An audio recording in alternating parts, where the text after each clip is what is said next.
I knew something was off the moment I stepped into our house that night. The air smelled different, faint traces of cologne that wasn't mine, mixed with the scent of expensive perfume. My instincts, honed by years of surviving the worst humanity had to offer, kicked in immediately. I was trained to notice things. The way the pillows on the couch were slightly disheveled, how the glass on the counter had the slightest smudge of lipstick, a shade my wife didn't wear. Details. I lived for them. Details were what kept me alive when I was deployed in enemy territory. And now, they were screaming at me that my home had been invaded. "Sophia," I called out, my voice calm, controlled. I had faced ambushes and firefights with the same measured tone. She appeared in the hallway, wrapped in a silk robe, her blonde hair falling in perfect waves around her shoulders. Too perfect. Like she had just fixed herself up in a hurry. Her eyes flickered for a fraction of a second, hesitation, guilt. I recognized that look. I had seen it in prisoners who thought they could lie to my face and get away with it. "Hey, babe," she said with forced cheerfulness, stepping toward me and placing a hand on my chest. "You're home early." Not a question. A statement. A defensive move. I looked past her, scanning the hallway. The master bedroom door was slightly ajar. I listened. No sound. But that didn't mean I was alone. "Yeah," I said slowly. "Had a short meeting. Decided to come home, surprise you." A flicker of something crossed her face, but she forced a smile. "That's sweet." Her hand on my chest was warm, but I didn't feel the affection in it. Not like before. My wife had always been good at pretending, at playing the role of the perfect spouse. But this wasn't a movie, and I wasn't a fool. I leaned in, pressing my lips to her cheek, and whispered, "Who's here?" She stiffened. "Barely, but enough." "What? What are you talking about?" She laughed, but it was a fraction too high-pitched. "You think I may." I stepped past her before she could finish. She reached out to stop me, but she knew better than to try. The bedroom smelled like sweat and sex. A slow burn ignited in my chest, not heartbreak, not sorrow. Just cold, calculated rage. I had spent my life fighting in the dirtiest corners of the world. I had seen betrayal firsthand, but I had never expected it in my own home. I pushed the door open with the back of my hand. There, half naked in my bed, was Dr. Matthew Green, her doctor. The same man who had treated me for injuries after I came back from my last deployment. The same man who had shaken my hand and told me I was lucky to have such a supportive wife. He scrambled to grab the sheets, his face draining of all color. Shit. Sophia was behind me now, her voice breaking into a panic. "It's not what it looks like." I turned my head just slightly, locking eyes with her. My expression didn't change. She stopped talking. She knew. Dr. Green opened his mouth, probably to stammer out some pathetic excuse, but I wasn't interested. I just nodded. "Get dressed. Now." He hesitated. That was a mistake.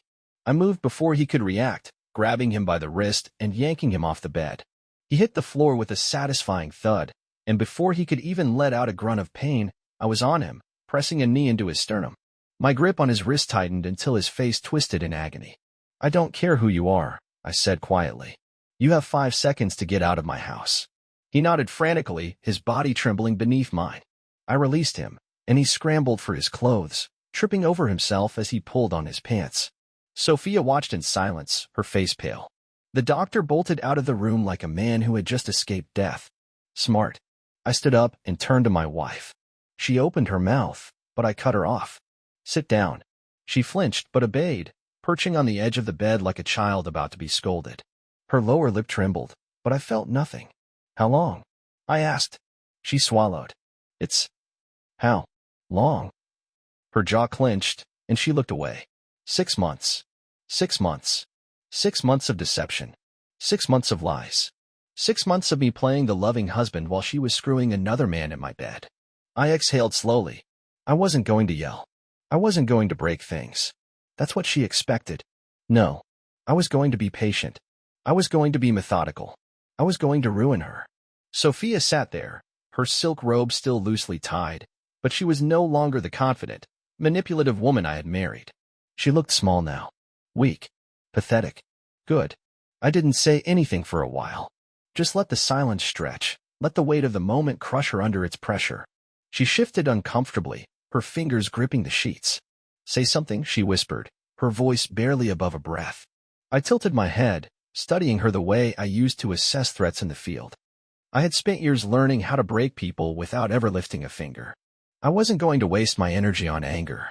No, I was going to make her feel this. You want me to say something? I asked, my tone even calm. All right. I leaned against the dresser, folding my arms. Tell me the truth. Did you ever love me? She flinched like I had slapped her. Of course I did. I smiled, but there was no warmth in it. Past tense. She sucked in a shaky breath, realizing her mistake. I mean, I do. I chuckled, shaking my head. No, you don't. Because if you did, you wouldn't have been screwing another man for 6 months and lying to my face every single day. Her lips parted like she wanted to argue, but she knew better. I pushed off the dresser and walked toward her slowly. You know, I was ready to fight for you. I've spent my entire life fighting for things I believed in.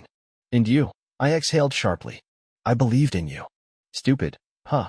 She dropped her gaze, tears welling in her eyes. Save it. My voice was sharp, cutting her off. You don't get to cry. Not yet. She bit her lip, and for the first time since I walked in, I saw something flicker across her face. Not guilt. Not sorrow. Annoyance. There she was. The real Sophia. She wasn't sorry. Not really. She was caught. And now, she was trying to figure out a way to twist this in her favor. I decided to make it easy for her. You think I'm just going to scream at you, throw a few things, and storm out? I asked. That's what you were hoping for, isn't it? She stayed silent. I smirked. No, sweetheart. I'm not walking away from this with nothing. You took 6 months from me. Lied to me. Played me for a fool. I leaned down so that my face was inches from hers. Now, I'm going to take something from you. Her breath hitched. What do you mean? I straightened and turned away. You'll find out soon enough. I grabbed my phone from my pocket, ignoring the way her eyes darted toward it, curiosity and fear mixing in equal measure. I sent a single message. It's time. She didn't know what that meant. Not yet. But she would. I walked to the closet, grabbed a duffel bag, and started packing. She shot up from the bed, stepping toward me. Wait, where are you going? I zipped the bag. You lost the right to ask me questions the second you spread your legs for another man. Tears spilled down her cheeks. It was a mistake. I laughed. A low, dark chuckle. A mistake. I turned to her, my face unreadable. A mistake is forgetting an anniversary. A mistake is one drunk kiss at a bar. What you did was a choice. Over, and over, and over. She sniffled, shaking her head. I didn't mean to hurt you. I exhaled through my nose. Yeah? Well, I do. Her brow furrowed. What does that mean? I slung the duffel bag over my shoulder and walked toward the door. Before I stepped out, I turned back to her, my voice low, lethal. It means, I said, by the time I'm done, you'll wish you never met me. And then I walked out. I wasn't leaving her. Not yet. This wasn't the end. It was just the beginning. I stepped out of the house, the cool night air hitting my face like a cleansing wave. But there was no relief, just cold, simmering focus. My duffel bag was light. I hadn't packed much. I wouldn't need to. I wasn't running from this. I was orchestrating it. My car was parked in the driveway, right where I had left it. I slid into the driver's seat, the leather creaking under my weight, and took a slow breath. Then, I checked my phone. One unread message. Understood. Everything's in motion. Good. I started the engine, letting it purr to life beneath my fingers. I didn't leave immediately. Instead, I sat there, watching the house, picturing Sophia inside. Was she still standing in the bedroom, trying to make sense of what just happened? Was she pacing, already cooking up another lie to manipulate me back into her grasp? It didn't matter. She was about to learn something important about me. I wasn't the kind of man you betray and walk away from unscathed. I reversed out of the driveway and drove off into the night, my mind already running through every step of the plan. Step 1, the leverage. Cheaters are predictable. They lie, they manipulate, and they always cover their tracks. But Sophia had one fatal flaw, arrogance. She thought she was smarter than me. She wasn't. I had spent the last 2 weeks collecting everything. The texts, the hotel receipts, the financial records. She thought I hadn't noticed the extra cash disappearing from our joint account. Thought I wouldn't put 2 and 2 together when she suddenly needed spa days 3 times a month. Sloppy. I had copies of everything. Evidence that not only proved the affair, but also something far more interesting, money laundering. See, Sophia wasn't just cheating on me. She was funding Dr. Green's private practice under the table, filtering cash through fake invoices. It was white-collar crime 101, and I had all the proof I needed to ruin them both. But I wasn't calling the feds. Not yet. I wanted them to sweat. Step 2. The isolation. Cheaters thrive in deception. They control the narrative, spin the story so they come out looking like the victim. Sophia had spent years building a carefully curated social image, a perfect wife, a loving partner, a successful businesswoman. I was about to burn that image to the ground. I had already sent anonymous messages to her closest friends. Nothing dramatic, just a few carefully chosen words. Enough to plant the seed of doubt. Enough to make them question her. By the time I was done, she wouldn't have anyone left to turn to. Not her friends. Not her family. And certainly not me. Step 3. The trap. I pulled into the parking lot of a high-rise downtown, killing the engine. The building was dark except for a single office on the 12th floor. My contact was waiting. I took the elevator up, my footsteps silent as I entered the office. The man sitting behind the desk looked up, his face impassive. "Is it done?" he asked. I set the folder down on his desk. "It will be."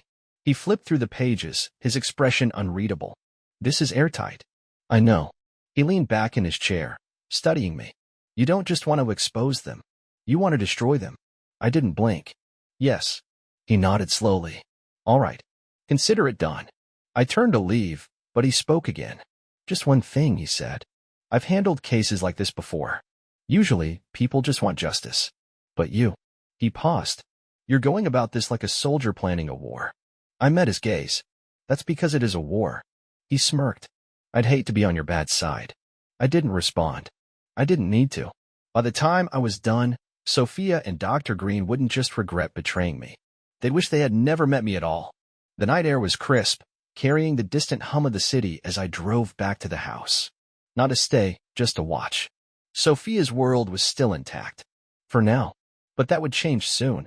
I parked a few houses down, far enough that she wouldn't notice, and leaned back in my seat. The lights inside were still on. She was pacing. I could see the shadow of her movements through the curtains, agitated, restless. Probably trying to figure out how much I knew, how much control she still had. That was the thing about liars. They always think they have an escape plan. But I wasn't giving her one. I took my phone and sent the first message of the night. To Sophia, "We need to talk. Tomorrow. 8 p.m. Our favorite restaurant." I knew she'd agree. She'd see it as an opportunity to twist the truth, to manipulate me, to control the narrative before I could. But she had no idea that by tomorrow, she wouldn't have a single card left to play. The next day, 6:30 p.m. The first blow landed just as she was getting ready for our dinner. I made sure of that. I had timed everything perfectly. She was in the bathroom, probably putting on her makeup, when her phone screen lit up with the first crack in her foundation. Text from Olivia, her best friend. "What the hell, Sophia? You slept with Matt?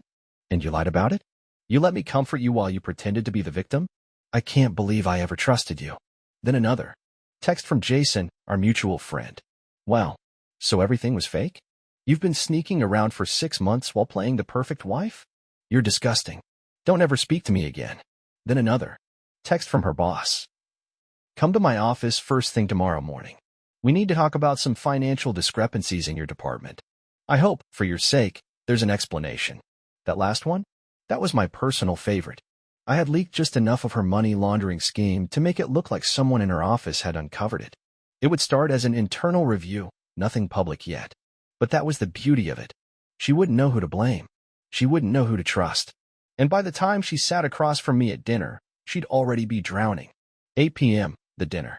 I arrived first. Sat at our usual table. Ordered a drink. Waited. She walked in exactly 7 minutes late, dressed to impress, because of course she was. Sophia was a fighter, I'd give her that. She wasn't the type to crumble at the first sign of trouble. She'd try to salvage this. Try to manipulate me back into her arms. Too bad for her. I didn't come here to be convinced. I came here to watch her break. She sat down, flashing me a hesitant smile. "Hey." I raised my glass slightly. "You look like hell." She flinched, but recovered quickly. "Rough day," she admitted, forcing a little laugh. "Some drama with friends. Work issues." She waved a hand dismissively, as if it was all just an inconvenience. I leaned forward, resting my elbows on the table. "That's so." She studied me, trying to read my expression, trying to figure out how much I knew. "Listen, about last night." I cut her off. "How's Matt?" She froze. I smiled. Oh, don't stop now. You were about to spin a beautiful little story, weren't you? Her mouth opened, then closed. I know everything, Sophia. My voice was calm, even. The affair, the money, the lies, your entire performance. Her face drained of color. She glanced around, as if looking for an escape, but there wasn't one. Relax, I said. I'm not going to cause a scene. I took a sip of my drink. But I do have a question for you. She swallowed hard. What? I tilted my head, studying her. What was the plan? She hesitated. I gestured for her to continue. Come on, humor me. Was it always going to be this way? Were you planning to divorce me once you secured the house? Or were you going to keep me around until you found someone better to replace me? Her eyes flickered with something. Shame, maybe. But then, just like that, the mask came back on. She straightened her shoulders, her voice suddenly defensive. It wasn't like that. I laughed. Of course it was. She clenched her jaw. You don't know everything. I set my glass down with a soft clink and leaned in. Oh, but I do, sweetheart. I know everything. She exhaled sharply, eyes darting toward her purse, probably considering bolting. But she didn't. She stayed, because she still thought she could win. I let the silence drag for a few seconds before delivering my next blow. I have the financial records, I said casually. All the transactions. Every dollar you funneled to Matt's practice. I took another sip of my drink. And the best part? So does your boss. Her face twisted into panic. You? Sent it anonymously, of course, I interrupted smoothly. Wouldn't want them to know exactly who tipped them off. But trust me, Sophia, they know. Her breathing grew shallow. This isn't happening. I smirked. Oh, it's happening. She grabbed her purse, her hands trembling now. I need to go. I reached out, placing a hand lightly over hers. Not aggressively, just enough to make her freeze. Before you run, I said, my voice dropping to a whisper. You should know, I'm not done yet. Her eyes met mine, wide with terror. I gestured between us. This is just the beginning. She yanked her hand away, bolting up from the table, her chair scraping against the floor. Other diners glanced in our direction, but I didn't move. I just watched as she stormed out of the restaurant, panic gripping her like a vice. Watched as the consequences of her betrayal finally started closing in around her. And I smiled. Sophia didn't go straight home after storming out of the restaurant. I knew she wouldn't.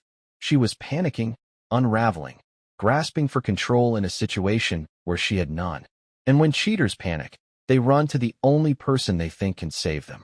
Which, in this case, was Dr. Matthew Green. I followed her from a distance, watching as she pulled up to his apartment complex on the other side of the city. She didn't even hesitate before rushing inside. Desperate. Good. I gave it 5 minutes, then I made my move. Matt's apartment, 9:30 p.m. The building was secure, but that didn't matter. I had learned long ago that no place was truly secure if you knew how to get in. A side door, a quick pick of the lock, and I was in the hallway outside his unit. I knocked. Softly.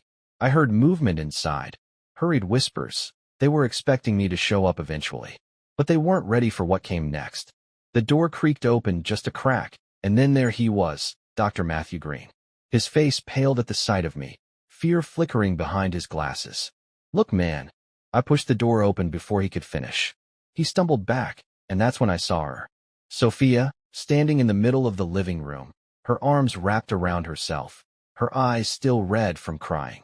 Surprise, I said, stepping inside and shutting the door behind me. Matt swallowed hard. You shouldn't be here. I chuckled. That's funny. I was just thinking the same thing about you. Sophia spoke up then, her voice hoarse. Just leave, okay? Haven't you done enough? I turned to her slowly. Done enough? I repeated, amused. Oh, sweetheart. I'm just getting started. She stiffened. Matt moved closer to her, as if he could protect her. Pathetic. I ignored him and pulled my phone from my pocket, tapping the screen a few times. You know, I wanted to wait a little longer for this, but since you're both together, I turned the phone around so they could see. A video played. Security footage. From the hotel they had been meeting at for months. It showed Sophia and Matt sneaking in through the side entrance, hands all over each other. Timestamped. Clear as day. Her face drained of color. Where did you get that? I smirked. Doesn't matter. What does matter is that this is public record now. Matt's breath hitched. What do you mean? I pocketed the phone. I mean, I sent this to every single person that matters. Sophia's boss. Her friends. Oh, and Matt? Hope you don't mind, but I sent a copy to the medical board, too. His mouth fell open. You're done, I said simply. Both of you. Sophia's hands clenched into fists. You think you can just ruin my life? I arched a brow. I didn't ruin your life, Sophia. You did. I'm just making sure everyone sees you for who you really are. She let out a shaky breath. You're a monster. I grinned. And you're a liar. The room was thick with silence, the weight of consequences settling over them. Then I turned to Matt. Oh, by the way, just a heads up. The IRS is going to be real interested in those fraudulent invoices you've been cashing. He staggered back like I had hit him. Wait, I can fix this. I turned and walked to the door. He couldn't fix this. Not anymore. Before I left, I glanced back at Sophia one last time. You should have just been honest, I told her. But now, you'll have to live with what you've done. Then I walked out, closing the door behind me. And as I stepped into the night, a slow, satisfied exhale left my lips. Because this war was over. And I had won. I drove through the city in silence, my hands steady on the wheel. The rage that had simmered inside me for weeks had finally settled into something colder. Something final. I had done what I set out to do. Sophia and Matt were finished. The security footage had been sent. The anonymous tip to the medical board about Matt's financial crimes had already been received. And Sophia, well, she was about to have the worst week of her life. I didn't need to be there to watch the fallout. I already knew how it would play out. Her boss? He wouldn't fire her right away. No, it would start with an internal investigation. A polite way of saying we're going to pick apart your entire life and see what else you've lied about. Her friends? They'd cut her off, one by one. Some slowly, others instantly. Because no one wants to be associated with a liar and a fraud. And Matt? His career was already on the chopping block. Once the financial records started unraveling, he'd lose everything. I pulled into my driveway and turned off the engine. It was done. Or at least, I thought it was. Until my phone rang. Sophia. I stared at the screen for a moment, then answered. Say something, she whispered. I leaned back in my seat. Why? She choked out a laugh, but there was nothing funny about it. Because I don't know what to do. I don't know how to fix this. I let the silence drag. Let her sit in it. Then, I spoke. You don't, I said simply. You don't fix this, Sophia. You live with it. Her breath hitched. Please. I ended the call. Then I blocked her number. She had made her choices. Now, she had to face them alone. Sophia didn't give up easily. By the time I woke up the next morning, I had 10 missed calls, 5 from unknown numbers, and a flood of messages in my inbox. I ignored them all. But by noon, curiosity got the better of me. I played the first voicemail. Her voice was raw, frantic. Please. I just need to talk. You don't have to forgive me. Just talk to me. I deleted it. Next, a message from one of our mutual friends, Jason. Jason, dude, what the hell happened? Sophia's having a meltdown. She got fired this morning. Call me. Fired? That was fast. Faster than I expected. I smiled. Then I played the next voicemail. This time, it wasn't Sophia. It was Matt. Listen, man, I get it. You're pissed. You wanted revenge, fine. But you didn't have to ruin my f***ing life. Asterisk asterisk, his voice cracked. The board suspended me. My accounts are frozen. My practice it's over. Are you happy now? I hung up. Yes. Sophia's apartment, 8 p.m. I shouldn't have gone. I should have let her rot in whatever hell she had built for herself. But I wanted to see it. I wanted to see what was left of her. She had moved out of our house weeks ago, probably thinking she'd be living with Matt full-time by now. But after the events of last night, I had a feeling that arrangement had changed. I knocked. The door opened a second later, and there she was, a mess. Her hair was tangled, her eyes swollen. She wasn't wearing makeup, and the silk robe she had worn the night I caught her was now replaced by a wrinkled sweatshirt. She blinked, as if she didn't believe I was real. You came. I stepped inside without answering. Her apartment was wrecked.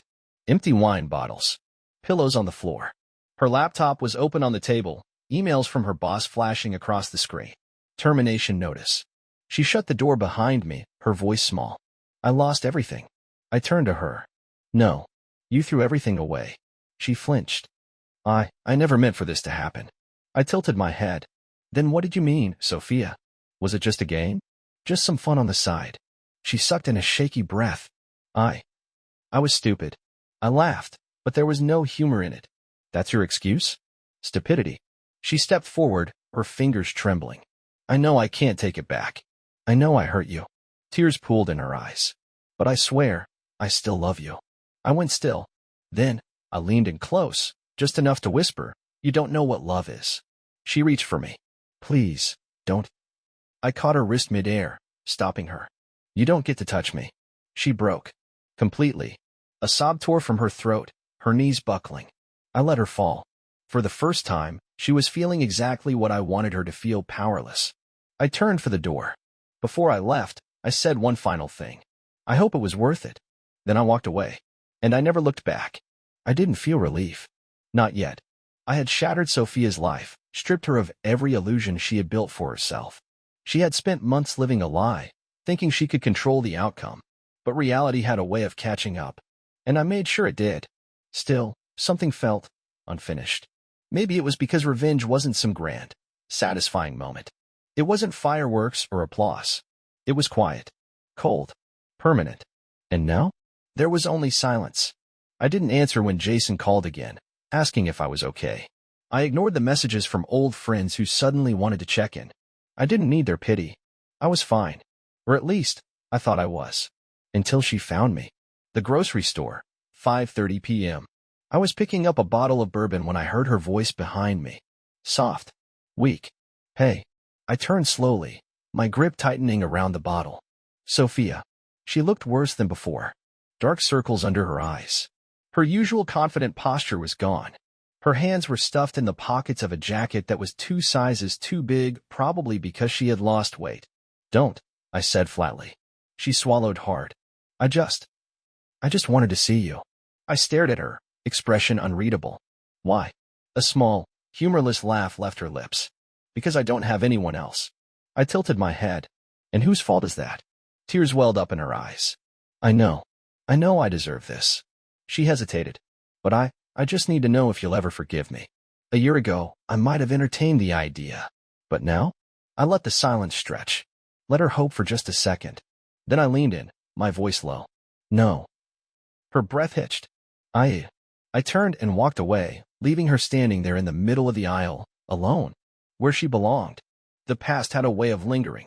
Even after I had destroyed her world, even after I had left her standing alone in that grocery store, Sophia was still there. Not physically, I had blocked her, cut her out completely. But she lingered in the quiet moments, not as regret, not as longing, just as a reminder of what betrayal looked like, a reminder of what I had become. 1 week later, 10 p.m., I was sitting on my balcony, a glass of bourbon in hand, when I got an email. Unknown sender. I knew who it was before I even opened it. Sophia. I almost deleted it. Almost. But curiosity won, just like it always did. The message was short. Desperate. I don't expect you to answer. I just need to say this. I lost my job, my friends, my reputation. I have nothing left. But the worst part isn't losing those things. The worst part is knowing that I lost you, that I broke something I can never fix. I see you everywhere. In the places we used to go, in the songs that play on the radio, in the way I wake up in the middle of the night and reach for someone who isn't there anymore. I don't know what to do with myself. I just wanted you to know that I'm sorry. For everything. I'll never bother you again. I stared at the screen, waiting for something to happen inside me. Anger. Satisfaction. Anything. But all I felt was nothing. I closed the email. Then I deleted it. Days passed. Then a week. I didn't respond to Sophia's email. I didn't need to. Her words, her pathetic attempt at closure, meant nothing. She was looking for absolution, for some reassurance that she wasn't the monster she had made herself out to be. But I wasn't giving her that. I wasn't going to be the man who made her feel whole again. She had broken something between us. Something that couldn't be fixed. And I had no interest in pretending otherwise. 2 weeks later, late night knock. It was almost midnight when I heard it. A knock at the door. Slow. Hesitant. I ignored it at first. Probably just some drunk neighbor, someone at the wrong house. But then another knock. Then silence.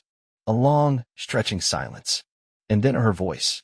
Please, she whispered. I closed my eyes. Exhaled slowly. She was here. Sophia. I didn't move. I didn't respond. because I had already made my decision. I wasn't opening that door. Not now. Not ever. After a few minutes, she knocked one last time. A final plea. Then I heard her footsteps retreat. She was gone. I let out a slow breath, staring at the door. Sophia could beg. She could cry. She could haunt me for the rest of her miserable life. But that door would never open for her again.